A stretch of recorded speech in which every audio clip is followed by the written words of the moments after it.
In a town ravaged by a mysterious virus outbreak, a family has been confined within a fallout shelter for 301 long days. They think they are the last survivors remaining. Ray and Claire constantly remind their daughter, Zoe, to stay quiet, maintain her composure, and never venture outside the shelter, as creatures known as breathers pose a deadly threat to her safety. One morning, Zoe awakens from a terrifying nightmare about the breathers and quickly hides under the bed. When Claire checks on her, Zoe explains that it's her talking doll who feels scared. So, Claire decides to take her to see Ray to help calm her down. As they stroll through the shelter, the shadows send a shiver down Zoe's spine. But it's merely Ray shifting about. He reassures her that they are safe and engages in a playful game they both enjoy, called Report. During this game, Zoe shares the details of his watch to confirm that everything is as it should be. Zoe remains anxious about the entrance, prompting Ray to allow her to ascend the ladder towards the hatch. The girl meticulously checks all the locks and chains, ensuring that everything is secure. Finally satisfied, she makes her way back to her parents. Afterward, Zoe makes another mark on the wall, keeping track of the days they've spent there. She picks a can of peaches for breakfast, though it's not as if they have many choices to begin with. It appears that the water pump is malfunctioning, prompting Ray to open it up and address some internal components to restore its functionality. Out of nowhere, Zoe exclaims that the food can is empty, and upon closer inspection, a hole is discovered on the side. Claire and Ray inspect the pantry, only to find that 12 cans have been emptied, equating to 2 weeks' worth of rations. As they toss everything aside, they come to the realization that a rat must have slipped in through the air duct.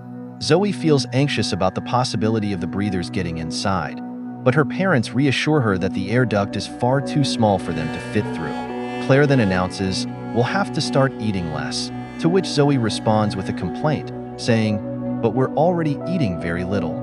They find themselves having beans for breakfast, and Claire just can't stop grumbling about it. She despises being unable to play outside, feeling the weight of loneliness without friends, and the emptiness of having nothing at all. Ray quickly reprimands her, emphasizing that she still has her parents, a privilege not shared by those who perished on the day of the outbreak. It's not an ideal existence, but at least they are still breathing. He refers to every mark on the wall as a miracle. Following breakfast, the family gathers around to enjoy a board game together. Ray softly closes Zoe's eyes with tender fingers, creating soothing sounds as he weaves a story, inviting her to picture them back in town, enjoying ice cream together. This lifts Zoe's spirits. Later, Ray and Claire have a private discussion about the situation. Claire feels anxious since they've already shed some pounds. In response, Ray assures her that he'll step outside to fetch food if needed. Once they finish, Ray drifts off to sleep, only to be haunted by nightmares of the outbreak day. After a while, as they engage in the board game with Claire, Zoe can't help but ponder whether they are indeed the last survivors remaining. Claire hands the periscope they crafted to Zoe, allowing her to peek outside through the air duct. Initially, Zoe feels a surge of excitement, but the outcome turns out to be quite disappointing. The town lies in desolation, and suddenly, a bird startles her. She feels a wave of relief wash over her as she notices the shelter hatch is firmly secured. It dawns on her that they might indeed be the last ones remaining. Yet, Claire gently reminds her that sometimes the truth can be obscured from their view.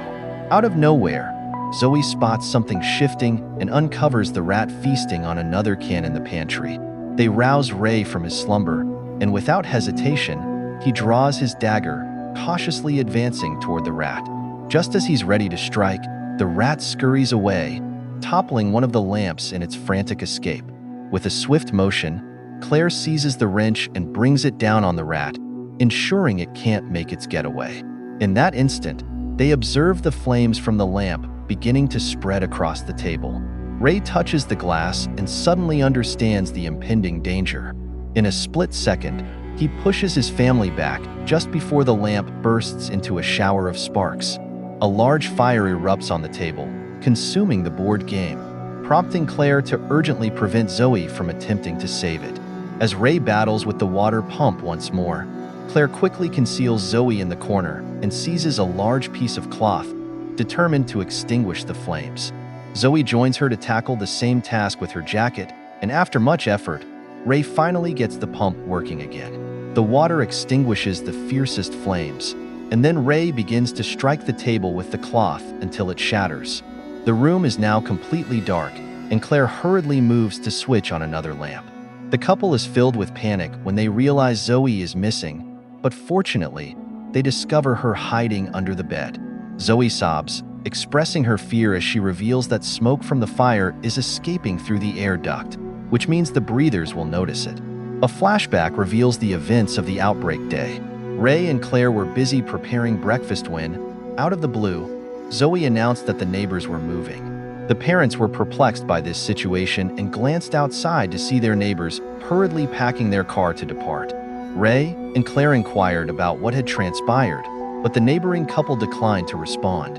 However, their son Joey revealed that a government official mentioned a virus in town that was causing people to behave poorly.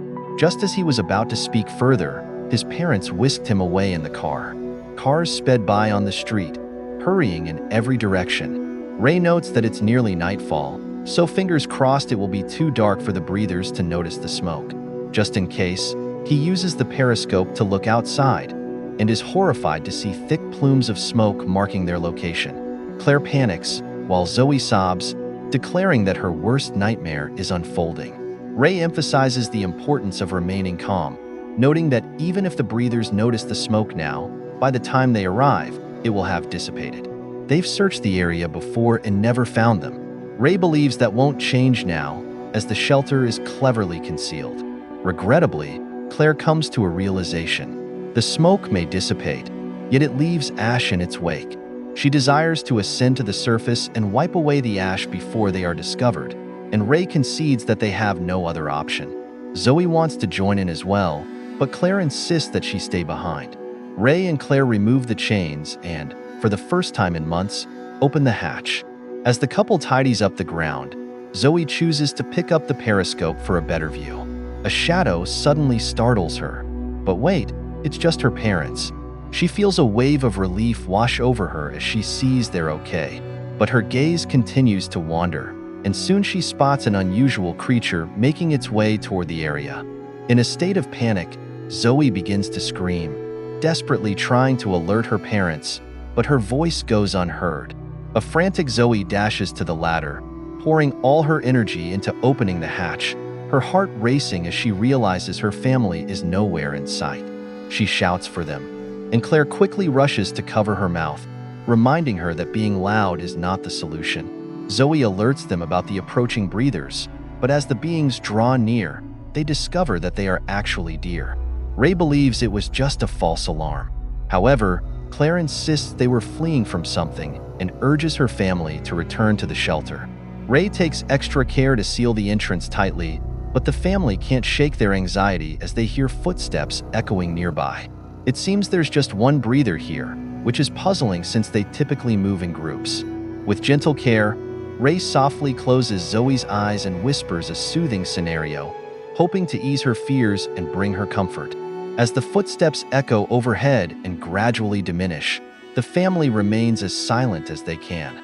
Sadly, Zoe's doll becomes entangled in a pipe, leaving Zoe in a state of shock. Just then, the rope loosens and the doll begins to make sounds. Ray swiftly snatches the doll and tears it open to dismantle the voice box, causing Zoe to burst into tears. Suddenly, the hatch begins to tremble, prompting Claire to ascend the ladder in an attempt to secure it. Just then, a descending chain strikes her on the head. One by one, the chains are shattering under the force of the tremors, as Ray battles with the water pump, pushing through until he finally conquers it. He hurries to hand the pipe to Claire, who is straining with all her might on the final chain to hold the hatch in place. Despite the breather's efforts to open it slightly, Ray seizes the moment, wielding the pipe to strike until he's forced back. Now, the couple can close the hatch once more and secure it with the pipe. The trembling eventually ceases, but the family remains aware of the heavy breathing just beyond the hatch. Out of nowhere, they catch some sounds coming from the other room and see Ken rolling on the ground.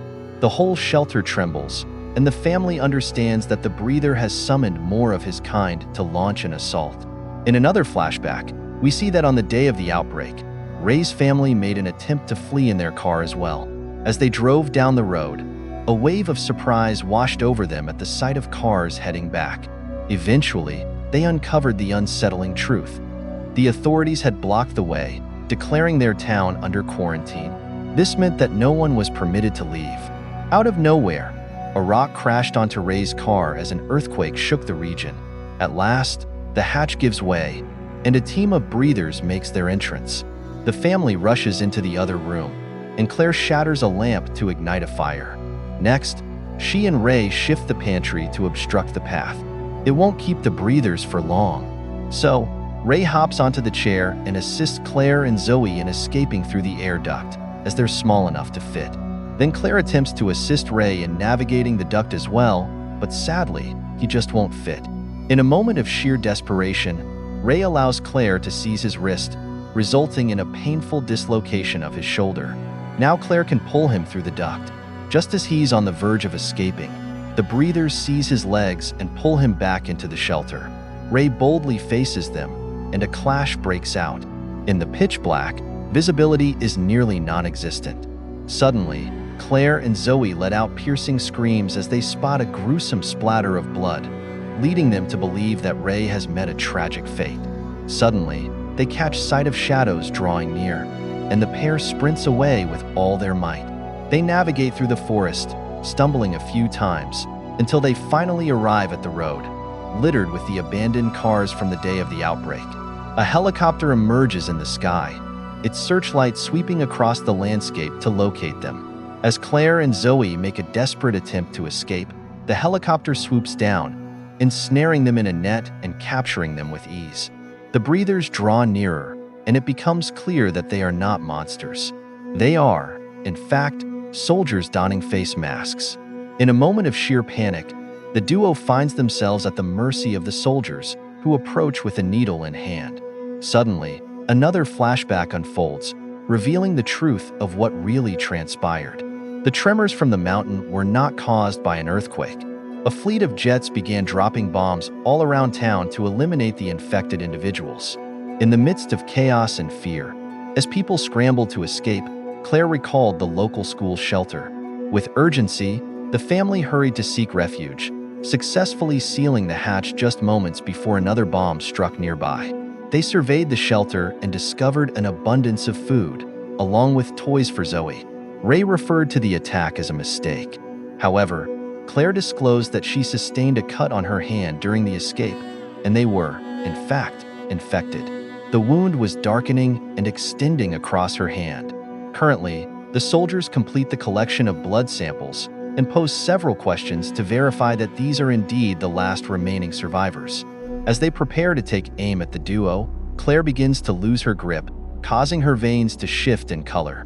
It appears that the guideline, "never lose control," indicates that intense emotions trigger the virus, leading to transformations in those infected. In that instant, a completely transformed Ray emerges, unleashing chaos upon the soldiers. It dawns on Zoe that the blood she witnessed in the shelter was, in fact, her father on a violent rampage. Ray takes down several soldiers, but the odds are against him. They respond with a hail of bullets, and Ray falls. As the soldiers attend to Ray, the duo makes their daring escape from the net. Zoe takes refuge in a car, while Claire embraces her transformation, unleashing her fury on the soldiers around her. Just like what happened with Ray, she takes down several of them, but the final one shoots her leg, causing her to fall. Just as he's about to pull the trigger, Zoe undergoes a transformation, launching into an intense fight before finally taking off the mask. She desires to end his life, but Claire intervenes, unwilling to let her daughter become a killer. Zoe is spiraling and lashes out at her mother, who calmly recites the rules and uses soothing words to guide Zoe in reversing the transformation. Afterward, Zoe carefully wraps up her mom's wound and inquires about the last soldier. Claire responds that they should leave him on the ground, allowing the virus to take him. Then they check on Ray, who gently closes his daughter's eyes one final time before passing away. Suddenly, the helicopter reappears, prompting the duo to dash and seek refuge in the sewer system. As they stealthily navigate their surroundings, A sudden movement in the shadows catches them off guard. To their astonishment, it's Zoe. The boy discloses that a group of survivors resides in the sewers, offering Claire and Zoe the chance to join them. As they descend to meet them, Zoe catches sight of the sunlight for the first time in months and counts 302 miracles.